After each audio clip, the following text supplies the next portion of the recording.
Le détachement se sent impossible lorsque l'amour persiste.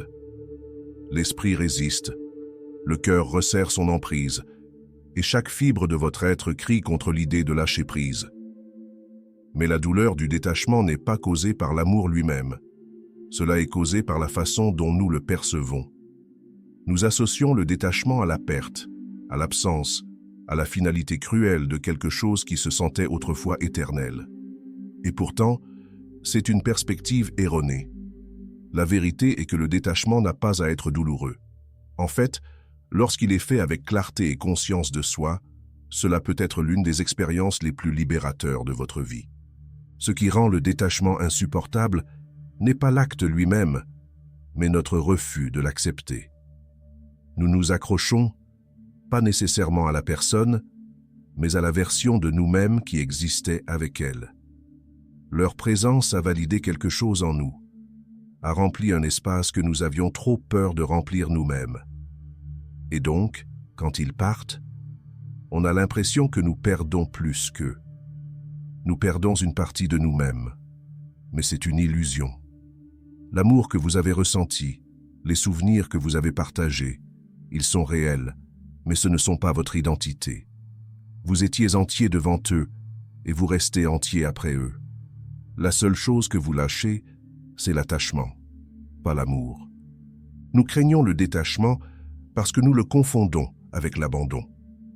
Mais le détachement n'est pas le rejet. C'est l'acte de permettre à quelque chose d'exister sans avoir besoin de le contrôler. L'amour peut toujours rester, les souvenirs peuvent toujours être chéris, mais le poids de l'attente et de l'attachement ne tient plus de pouvoir sur vous. C'est là que la paix commence. Il ne s'agit pas d'oublier quelqu'un ou de prétendre qu'il n'avait jamais d'importance. Il s'agit de vous libérer de la croyance que leur présence est essentielle à votre bonheur. La douleur résulte de la résistance. Lorsque nous résistons au changement, nous souffrons. Mais que se passe-t-il si, au lieu de résister, nous l'avons embrassé? Et si nous cessions de nous accrocher à ce qui était et avons commencé à faire confiance à ce qui pourrait être? La vérité est que certaines personnes sont censées rester pour un chapitre de notre vie, pas le livre entier. Et quand nous comprenons cela, le lâcher-prise ne se sent plus comme une perte insupportable. Cela ressemble à un acte de respect de soi. La raison pour laquelle le détachement ressemble à la souffrance est que nous attachons notre estime de soi à la présence d'une autre personne.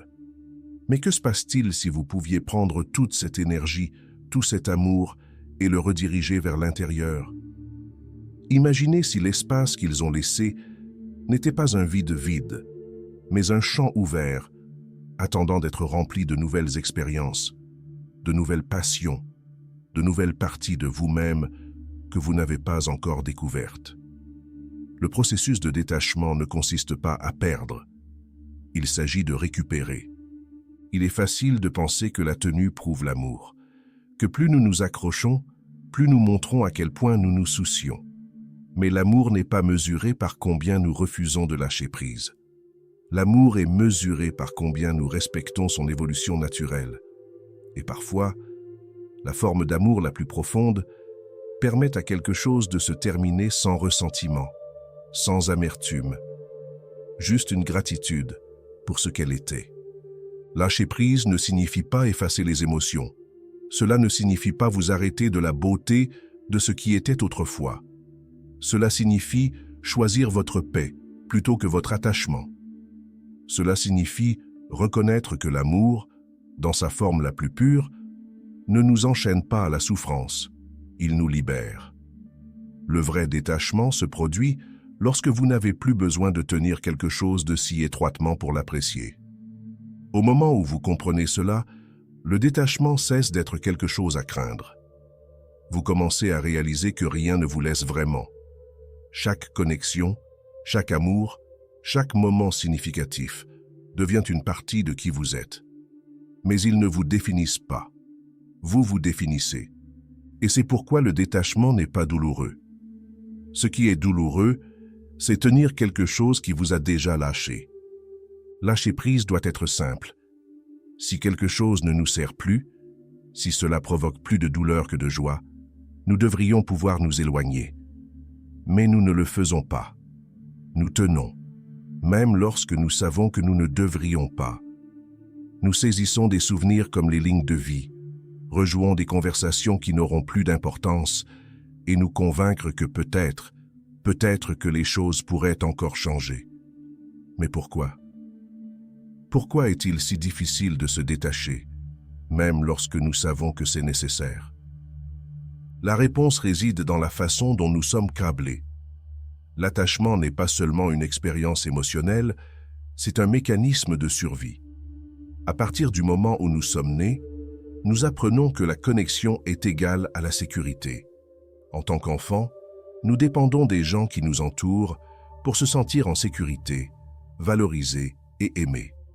Au fil du temps, nous associons la proximité au confort et la perte au danger. Ce conditionnement ne disparaît pas lorsque nous vieillissons. Au lieu de cela, il devient ancré, façonnant la façon dont nous naviguons sur les relations. Lorsque quelqu'un devient significatif dans nos vies, ce n'est pas seulement une autre personne, ils font partie de notre fondation émotionnelle.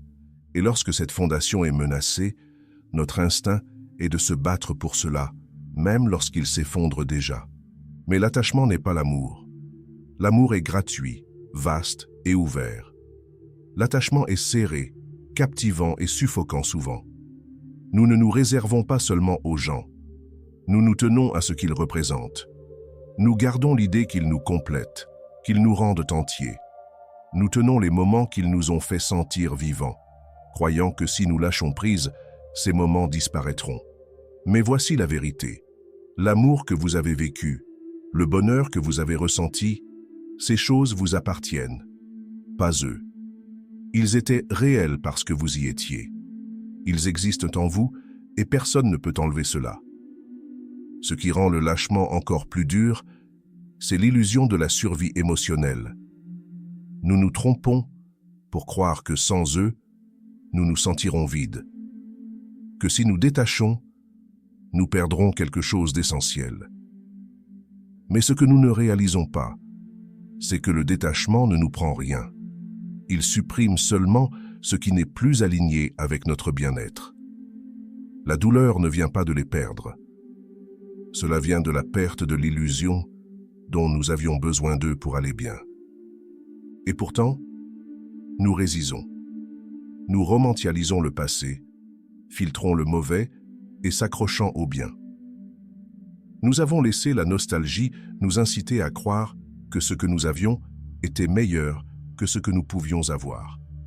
Nous ignorons la vérité en faveur du confort, même lorsque ce confort est construit sur la souffrance. Lâcher prise est difficile, car cela nous oblige à affronter une réalité inconfortable. La personne que nous chérissons autrefois pourrait ne plus appartenir à nos vies. Et cela ne signifie pas que nous avons échoué. Cela signifie que nous avons grandi. Mais voici quelque chose que la plupart des gens ne réalisent jamais. Le jeu ne consiste pas seulement à s'éloigner de quelqu'un.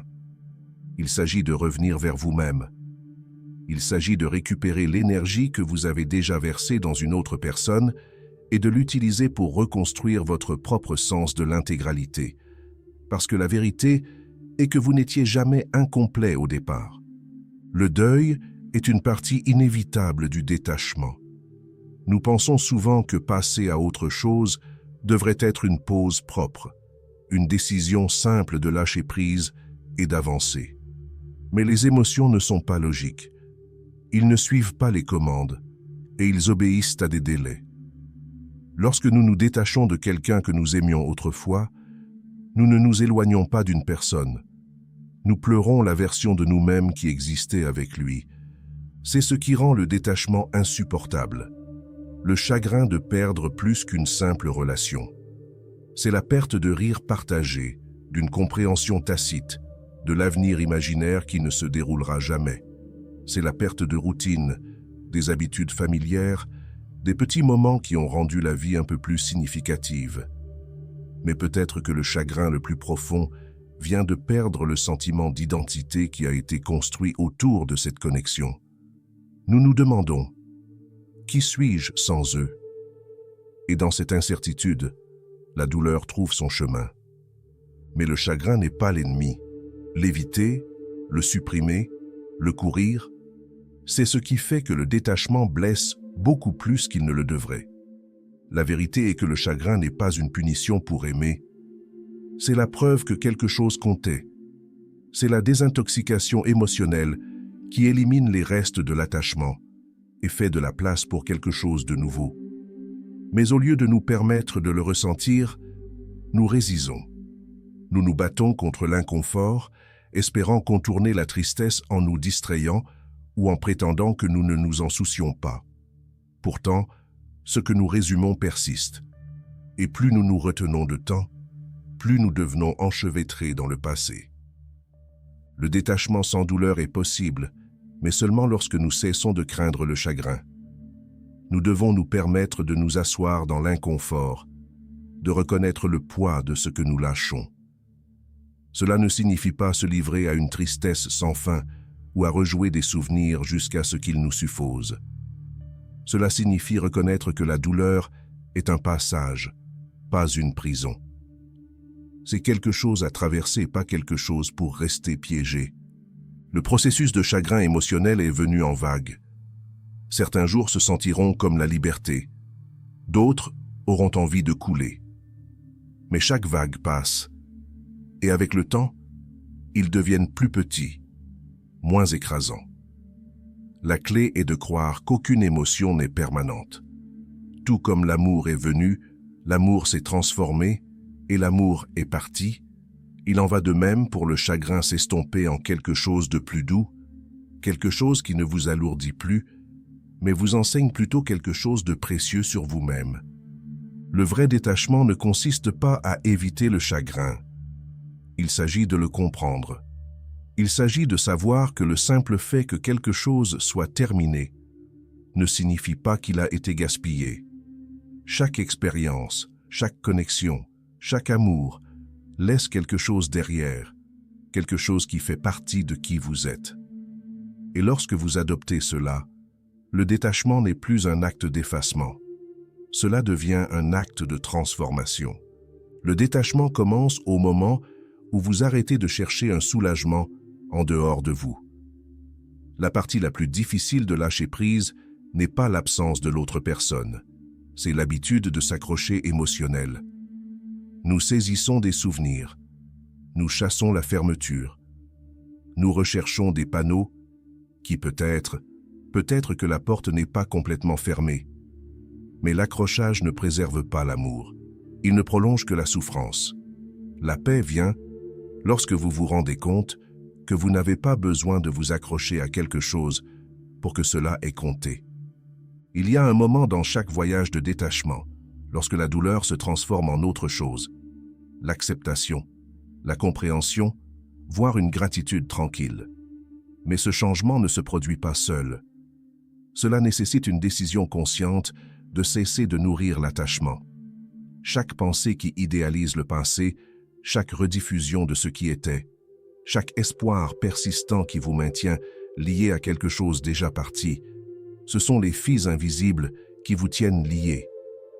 Au moment où vous décidez de laisser tomber la nécessité de conserver, le poids commence à se soulever. L'esprit, cependant, n'aime pas se rendre.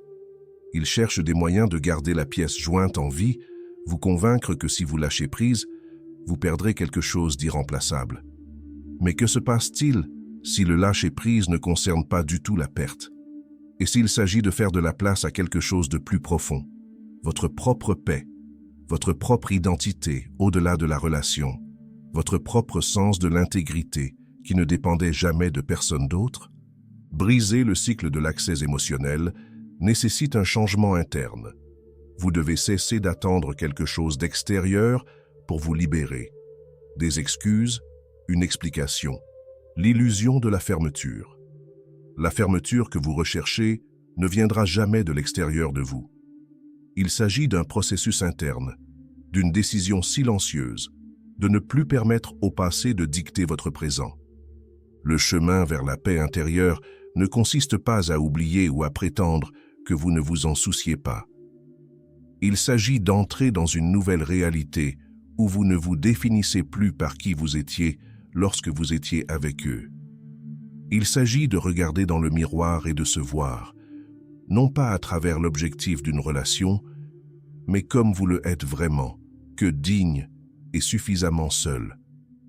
La beauté du détachement est qu'elle n'efface pas l'amour. L'amour peut encore exister sans possession. Vous pouvez toujours chérir ce qui était sans être enchaîné. La vraie paix vient lorsque vous ne résistez plus à ce qui est, lorsque vous cessez de nourrir l'attachement et commencez à embrasser le présent, lorsque vous vous rendez compte que vous n'avez pas besoin de conserver une personne pour vous accrocher à vous-même. Et c'est à ce moment-là que le détachement cesse d'être douloureux. C'est à ce moment que ça devient la liberté. Le détachement ne se produit pas en même temps. Il se déroule par étapes, à travers des choix petits mais délibérés qui vous libèrent progressivement de l'emprise émotionnelle du passé. Beaucoup de gens croient que le lâcher-prise est un événement soudain, un seul moment de clarté. Mais en réalité, c'est un processus, celui qui nécessite de la patience, de la conscience et une volonté de vous récupérer. Pour commencer, retournez votre énergie émotionnelle à sa place, en vous. Chaque pensée a passé à rejouer les conversations, chaque instant gaspillé en analysant leurs actions, chaque once d'effort utilisé pour conserver l'espoir est l'énergie qui pourrait alimenter votre propre guérison. Rediriger cet objectif n'est pas de prétendre qu'il n'avait jamais d'importance, mais de reconnaître que vous comptez plus. L'espace qu'ils occupaient dans votre esprit doivent maintenant être remplis de votre propre présence. Une autre étape essentielle consiste à créer une distance interne avant la distance physique. Beaucoup croient que le détachement nécessite une rompre immédiate des liens, mais ce qui nous tient vraiment captifs, ce n'est pas leur présence, c'est notre attachement à ce qu'ils nous ont fait ressentir. Au lieu de chercher une fermeture d'eux, commencez à le cultiver en vous. Arrêtez de chercher leur approbation, arrêtez d'analyser leurs mots et arrêtez de faire de leurs actions la mesure de votre valeur. La liberté émotionnelle ne concerne pas l'absence physique. Il n'a plus besoin de validation de leur part. Un élément clé de ce voyage est de maîtriser la neutralité émotionnelle. Lorsque des vagues de tristesse, de nostalgie ou de désir apparaissent, l'instinct est de les supprimer ou de se noyer en eux. Mais le détachement signifie adopter une approche différente. Assister à l'émotion sans s'y attacher. Au lieu de réagir, observez. Permettez-vous de vous sentir, mais ne laissez pas ces sentiments vous définir. Laissez-les passer comme des nuages dans le ciel, en rapport avec, mais pas maintenus. Au fur et à mesure que le détachement prend racine, la phase suivante commence. Reconstruire votre identité au-delà de la relation. Lorsque quelqu'un joue un rôle important dans votre vie, il façonne les routines, les rêves, même comment vous vous voyez. Mais vous avez existé devant eux, et vous existez au-delà d'eux.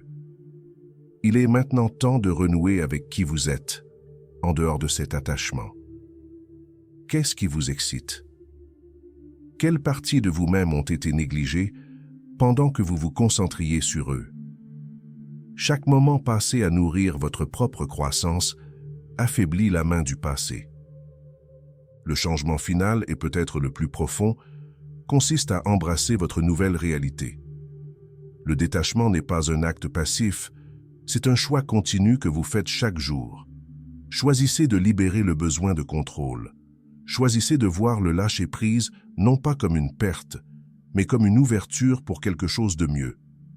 La vraie lutte n'a jamais été de les perdre. Il s'agissait de perdre l'illusion qu'ils étaient essentiels à votre bonheur. Maintenant, vous vous tenez au seuil de quelque chose de plus grand. Une vie où vous êtes entier par vous-même. La fermeture est souvent mal comprise. Nous l'imaginons comme une conversation finale, un moment de compréhension ou une validation externe qui nous permet d'avancer sans doute. Mais la véritable fermeture ne vient pas d'une autre personne. On ne trouve pas dans leurs explications, excuses ou reconnaissance de ce qui a été perdu. La fermeture est un processus interne, un choix d'accepter ce qui est et de libérer ce qui était. L'idée que nous avons besoin de quelqu'un d'autre pour nous donner la fermeture est ce qui nous maintient piégés dans l'attachement. Nous attendons des réponses qui pourraient ne jamais venir, des excuses qui pourraient ne jamais être parlées. Mais même s'il le faisait, cela changerait-il vraiment quelque chose? Le passé resterait le même et l'empreinte émotionnelle de la relation serait toujours à vous. La seule véritable fermeture est celle que vous vous donnez. Lâcher prise ne signifie pas effacer l'amour. Cela ne signifie pas oublier, supprimer ou prétendre que quelque chose n'a jamais eu d'importance. L'amour ne doit pas être rejeté pour aller de l'avant. Il suffit d'être tenu différemment. Au lieu de le saisir comme quelque chose qui vous définit, permettez-le d'exister dans le cadre de votre passé. Un chapitre qui a contribué à votre croissance, mais ne dicte plus votre avenir. L'amour peut rester sans être une chaîne. Le changement se produit lorsque vous réalisez que vous n'avez plus besoin de transporter cette pièce jointe. Il a rempli son objectif. Cela vous a appris quelque chose.